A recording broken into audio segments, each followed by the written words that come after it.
Executive Order number 1 came into force, establishing a different arrangement in government. And I had no quarrel with it, because that's how the president wanted to deliver on his second term. Unfortunately, the people who the president maybe gave that responsibility failed him, because the whole Big Four plan fell apart. The housing plan never took off. The universal health coverage never took off. The whole space on agricultural transformation faltered. And we didn't see any of that plan. In fact, at some point, it forced the president to change the plan. So we went away from the original plan of Big Four. We ended up with another plan called BBI, changing the constitution, working on all the rest of it, which unfortunately again went up in smoke because it was purely unconstitutional. So how do I do things differently?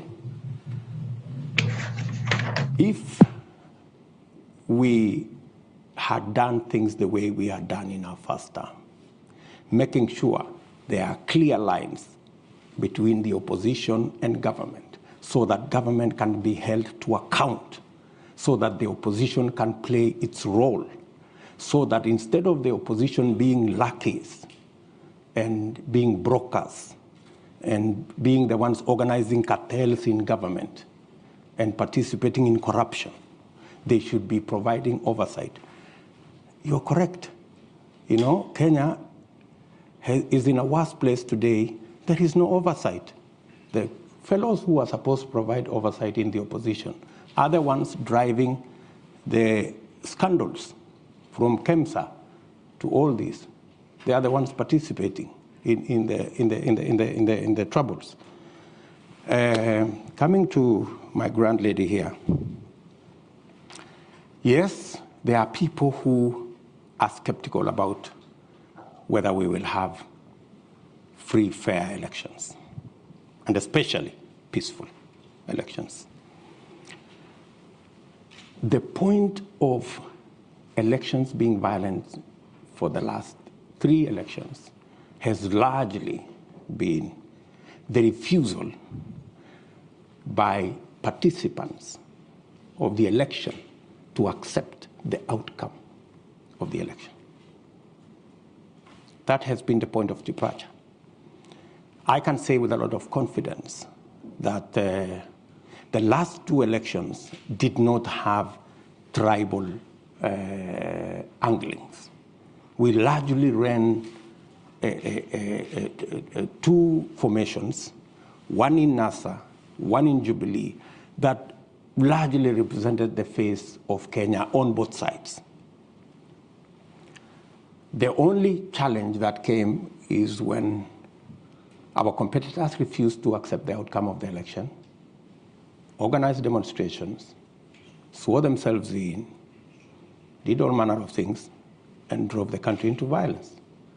The undertaking I give as a candidate, and I have done it publicly, is that William Ruto will accept the outcome of the election whichever way it goes.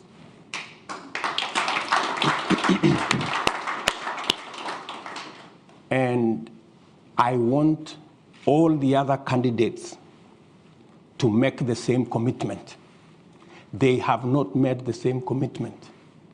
They are dodgy about whether they will accept the outcome of this election. In fact, many on that side, it's in the public domain, have said they will rig the election, right?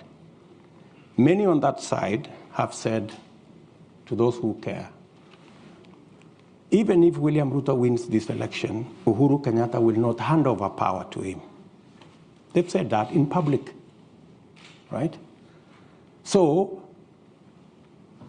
what we need is those of us as Kenyan leaders, the Kenyan public, and our friends in the international community to speak to all the candidates so that they can commit in public unequivocally that they will accept the outcome of this election.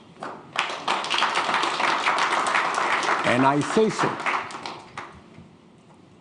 say so, especially the notorious ones who have never accepted the outcome of any election until they commit that if they lose this election, which is most likely going to be the case, that they will accept the outcome of the election.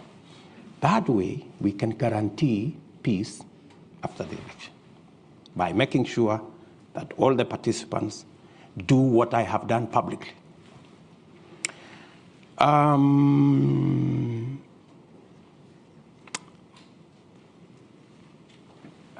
gentleman has talked about the whole security situation. Part of my engagement let me reframe it first. Addressing ourselves to the inclusive economic model goes a long way in managing the security situation within our country, because many of times the contestations and the conflicts are around resources.